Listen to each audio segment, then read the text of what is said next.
विकलांगों को सरकारी नौकरी आसानी से मिल जाता है, किंतु विकलांगों में भी बहुत प्रकार के विकलांग होते हैं, कान से, आँख से, हड्डियों से। तो आखिर हम लोग जानने वाले हैं कि किस प्रकार के विकलांग को जो है आसानी से सरकारी नौकरी मिल जाता है, उसको थोड़ा कम मेहनत करने पर ही मिल जाता है बहुत आसानी से। और ऐसा होता है भाई, और कुछ को हार्ड मेहनत करना पड़ता है, किंतु उसको भी मिलेगा, किंतु कुछ अधिक मेहनत करना पड़ेगा। साथ साथ हम लोग जानने वाले हैं कि किस प्रकार के जो विकलांग है किस प्रकार के सरकारी नौकरी कर सकते हैं, किसको कौन कौन में प्रॉब्लम होगा। बहुत सारे डिपार्टमेंट होते हैं ना यार, उसमें कुछ खास ही PWBD को अलाउ होते हैं, और कुछ में जो होते हैं सभी के नहीं होते हैं। इस सभी तमाम तरह की बात जानेंगे। साथ साथ जो है सर्टिफिकेट वगैरह को लेकर के एक छोटी सी मिस्टेक होता है जो अक्सर सभी लोग करते हैं, और एग्ज़ाम क्वालिफाइंग करने के बाद उसको नौकरी से रिजेक्ट कर देते हैं, यह भी जानेंगे। तो यार वीडियो को जो है एंड तक देखिएगा, वीडियो बहुत मज़ा आने वाला है। और आप लोग अभी तक सब्सक्राइब नहीं किए हो तो यार सब्सक्राइब कर दीजिए, ठीक है। और जो है ना वीडियो को लाइक करना ना भूलिएगा। तो चलिए सबसे पहले हम शुरू करते हैं। तो सबसे पहले मैं आप लोगों को बार बार बोलता हूँ कि आप लोग जो है ना यह कमेंट करके आज बताओ, ठीक है। एक जो होता है ना यार जो जन्म से विकलांग होता है, और एक दूसरा जो होता है ना कि वो एक्सीडेंट वगैरह में विकलांग हो जाता है। तो एक जो जन्म से विकलांग होता है ना उसको बोलते हैं PWBD, यानी कि ये जो होता है ना परमानेंट होता है। इसका मतलब होता है फिजिकल विथ बेंचमार्क डिसेबिलिटी, समझ सकते हो। ये जो होता है वो परमानेंट होता है। और एक जो होता है ना यार वो टेम्परेरी होता है, यानी कि 2-3 साल के लिए विकलांग होता है। तो इसको जो होता है ना वो सरकारी नौकरी नहीं मिलता है, जो कि 2-3 साल के लिए विकलांग होता है, ठीक है। जो कि या बाइक से भी या एक्सीडेंट से भी विकलांग हो, किंतु वो परमानेंट विकलांग हो गया है, तो उसको सरकारी नौकरी जो है वो आसानी से मिल सकता है। तो आप लोग कमेंट करके बताओ कि आप लोग जो है PWBD हो या PWD हो। यहीं से शुरुआत होता है विकलांगों का सरकारी नौकरी, क्योंकि यार इसमें प्रॉब्लम होगा तो आप लोग कोई सी कर भी नहीं सकते हो। इसके साथ अब हम लोग जानने वाले हैं कि आखिर विकलांग में जो टाइप वगैरह होते हैं ना, यह टाइप को लेकर भी एक सवाल उठता है कि आप लोग कुछ भी कर लीजिए, भले रैंक 1 भी क्यों ना आन लीजिए। सपोज जैसे सिविल सर्विस UPSC की परीक्षा है, उसमें रैंक 1 भी आन लीजिएगा, और आपकी कैटेगरी जो है ये प्रकार की कैटेगरी है, आप ये कैटेगरी दे दीजिएगा तो आपको जो फिक्स है रिजेक्ट कर दिया जाएगा, आपको कोई नहीं रोक पाएगा। तो यार वैसे आप लोग को पता होगा या नहीं पता होगा, फिर से एक बार जान लीजिए। और हम लोग इसके बारे में बात करेंगे कि आखिर कौन से विकलांगों को जो है आसानी से सरकारी नौकरी मिलता है। किंतु उससे ज़्यादा इंपॉर्टेंट ये सब बात है, ये सब आप लोग नहीं जानिएगा तो आप लोग को दिक्कत प्रॉब्लम हो सकता है। तो सबसे यार पहले यार आप लोग यहाँ पर में देखिए कि किसी को जो होता है ना, एक होता है OH, इसका मतलब होता है कि ऑर्थोपोडिकल डिसेबिलिटी। इसमें क्या होता है कि यार हड्डियों से संबंधित प्रॉब्लम होता है। आखिर हड्डियों से संबंधित जो प्रॉब्लम होता है ना वो किसी भी प्रकार का हो सकता है, बहुत प्रकार के, चाहे कि उसके जो है हाथ पाँव वगैरह सभी से होते हैं। वीडियो को यार बिना स्किप किए हुए देखिएगा, क्योंकि हम एक राज बताने वाले हैं कि MD कैटेगरी, इसमें जो होता है वो चारों आ सकता है, ठीक है। आप लोग जब इस तीनों कैटेगरी के बारे में देखोगे तब न जानोगे कि आखिर ये MD कैटेगरी कौन होता है, और इसको बिना पढ़े हुए सरकारी नौकरी मिल जाता है, बहुत आसानी से मिलता है, इसका मार्क बहुत कम जाता है। तो समझ सकते हो कि एक जो होता है OH कैटेगरी, इसका मतलब होता है कि ऑर्थोपेडिकल हैंडीकेप। इसके अंतर्गत जो हड्डियों से संबंधित प्रॉब्लम होता है, ठीक है, हड्डियों से संबंधित, चाहे कि मतलब 1 आर्म्स हो, एक हाथ या दोनों हाथ, या दोनों पैर, या एक हाथ और एक पैर होता है, या दोनों पैर और एक हाथ होता है, या दोनों पैर या दोनों हाथ होते हैं, समझ सकते हो। इसी प्रकार के जो विकलांग होते हैं। और उसके बाद आता है VI। इसका सिंपल सी बात है यार, इसको आंखों से संबंधित प्रॉब्लम होता है। आंखों से संबंधित प्रॉब्लम होता है ना, इसमें भी होता है यार, किसी को कितना भी परसेंटेज रहे किंतु 40% से अलग।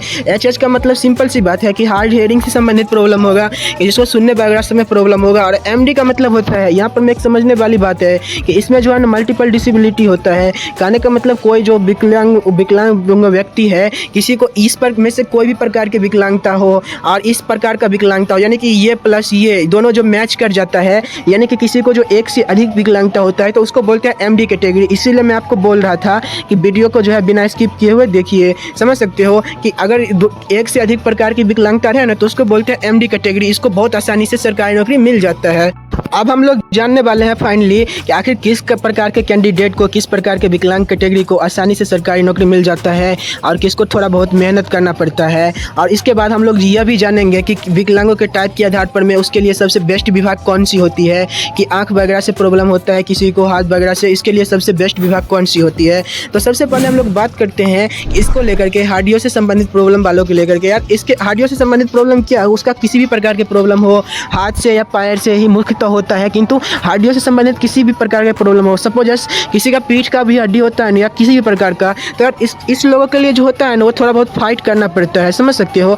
इस लोगों के लिए थोड़ा कंपटीशन अधिक होता है, क्योंकि इसमें जो होता है ना जन्म से विकलांग बहुत कम ही लोग होते हैं, जन्म से विकलांग, और जो बाद में होते हैं ना एक्सीडेंट वगैरह करके वो बहुत अधिक हो जाते हैं। इसलिए इस लोगों को थोड़ा फाइट करना पड़ता है, इस लोगों को थोड़ा अधिक पढ़ना पड़ता है, किंतु ऐसा नहीं है कि जनरल सबके मुकाबले आप लोग को बहुत आसानी से हो जाता है, ठीक है। ऐसा नहीं है कि बहुत अधिक फाइट भी करना पड़ता है, आसानी से हो जाता है इस लोगों को, क्योंकि इसमें थोड़ा फाइट है ना। और एक आप लोगों के लिए सही बात है कि सबसे अधिक सीट भी आप लोगों के ही रहता है। आप लोग को पता होगा कि जो सरकारी नौकरी में जो होता है 4% का आरक्षण मिलता है ना, तो करीब 1.5 से लेकर के और 2% तक जो सीट है वो सिर्फ OH कैंडिडेट के लिए मिलता है। तो आप लोग समझ चुके हो कि आप लोग का कैटेगरी जो है OH होगा, और आप लोग जो है वो इस प्रकार के विकलांग आओगे। और आप दोस्तों यार वीडियो को अंत तक देखिएगा, ये नहीं कि ये मेरा कैटेगरी नहीं है, क्योंकि यार हम लोग अब इसके बाद ये भी बात करने वाले हैं कि किस प्रकार के विकलांगों के लिए जो है सबसे बेस्ट विभाग कौन सी है, सबसे जल्दी जो है सरकारी नौकरी किस प्रकार के विकलांगों को अधिक लगता है, ठीक है। तो अब हम लोग जानने वाले हैं कि आँख वाले को लेकर के। यार आँख में वाले जो होता है ना, इसको भी थोड़ा बहुत प्रॉब्लम होता है, किंतु आसानी से मिल जाता है सरकारी नौकरी। अब इसका मतलब बहुत सारे लोग समझते होंगे यार ये तो मुझे भाग, ऐसा नहीं है भाई, आप लोगों को भी मिल जाता है, किंतु यार इस लोगों के मुकाबले थोड़ा अधिक मेहनत करना पड़ता है। और ये जो आंख वाला होता है ना, तो इस लोगों को आसानी से मिल जाता है, इसको भी मिल जाता है, क्योंकि यार इसमें जो होता है ना कंप्यूटर कम होता है, किंतु इसका सीट भी कम होता है। इसके बाद जो आता है हमारा कान वाला, एयर से संबंधित प्रॉब्लम, तो इसमें जो होता है ना, तो इस लोगों को भी मिल जाता है सरकारी नौकरी, इसको आसानी से मिल जाता है, समझ सकते हो, इसको आसानी से मिल जाता है। इसको बोलते हैं HH या हार्ड हायरिंग बोलते हैं इसको, और एक बोलते हैं। अब हमारा जो अगला कैटेगरी आता है वो आता है MD कैटेगरी, ठीक है, MD कैटेगरी। और इसका मतलब होता है कि मल्टीपल डिसेबिलिटी होता है। इसका मतलब कि किसी को जो है एक से अधिक प्रकार की डिसेबिलिटी रहता है ना, तो उसको बोलते हैं मल्टीपल डिसेबिलिटी। सपोज ये भी हो, सपोज कि किसी का आंख वगैरह से भी प्रॉब्लम हो और हड्डियों से भी प्रॉब्लम हो, तो उसको आसानी से सरकारी नौकरी मिल सकता है। तो अब हम लोग बात करने वाले हैं एक विशेष जानकारी को लेकर के। यार आप लोग जो है वो मैं बार बार बोलता हूँ कि आप लोगों के पास जो एक ऑनलाइन वाला UDID कार्ड और ऑनलाइन वाला सर्टिफिकेट होना चाहिए। यहाँ पर मैं ये जो P है ना, ये P लिखा होना चाहिए, और ये जो है ये सर्टिफिकेट रहना चाहिए। आप अपना सर्टिफिकेट पर में देख लो कि ये जो साइन वगैरह है ना डॉक्टर का, आपका सिग्नेचर वगैरह, और सबसे इम्पोर्टेंट बात जो है कि आपका जो है ना सर्टिफिकेट नंबर और ये जो है UDID नंबर, ये दोनों सेम होना चाहिए, क्योंकि यार ये दोनों जो है अलग अलग हो सकता है, तो आप लोगों को तुरंत के तुरंत रिजेक्ट मार दिया जाता है, समझ सकते हो। आपके आधार कार्ड और आपके जो मार्कशीट वगैरह है ना उस हिसाब से रहना चाहिए सेम। तो अब हम लोग बात करते हैं कि आखिर कौन से विकलांग कैंडिडेट को जो होता है वे आसानी से सरकारी नौकरी मिल जाता है, सबसे आसानी से सरकारी नौकरी मिल जाता है। यार हम इस लोग देखिए यार, हम बात करते हैं ना कि इसके लिए और हड्डियों से संबंधित प्रॉब्लम वालों के लिए, कि जिसको हड्डियों वगैरह से संबंधित प्रॉब्लम होता है, तो इस लोगों के लिए जो सबसे बेस्ट जो विभाग होता है सरकारी नौकरी का, तो वो होता है दोस्तों शिक्षक का विभाग। समझ सकते हो कि टीचर का विभाग, टीचर का जो विभाग होता है ना, वो इस लोगों के लिए सबसे बेस्ट होता है, शिक्षक का विभाग। और क्योंकि यार इसमें जो होता है, क्योंकि जो इसमें होता है कि आप लोगों के लिए काफ़ी अधिक सीट वगैरह भी रहता है, और आपको ज़्यादा वो हार्ड वर्क वगैरह भी नहीं करना पड़ता। इसके साथ साथ बैंक में भी बहुत अच्छा होता है, बैंक वगैरह, किरानी वगैरह के लिए, क्योंकि यार आप लोग यदि हाथ ठीक है तब ठीक है, और हाथ नहीं ठीक है तो इसके लिए शिक्षक की विभाग होता है, SSC वगैरह होता है, रेलवे का भी हो सकता है। आप लोग थोड़ा बहुत काम वगैरह कर सकते हो, क्योंकि रेलवे में आप लोगों को थोड़ा कम काम वगैरह कराएगा।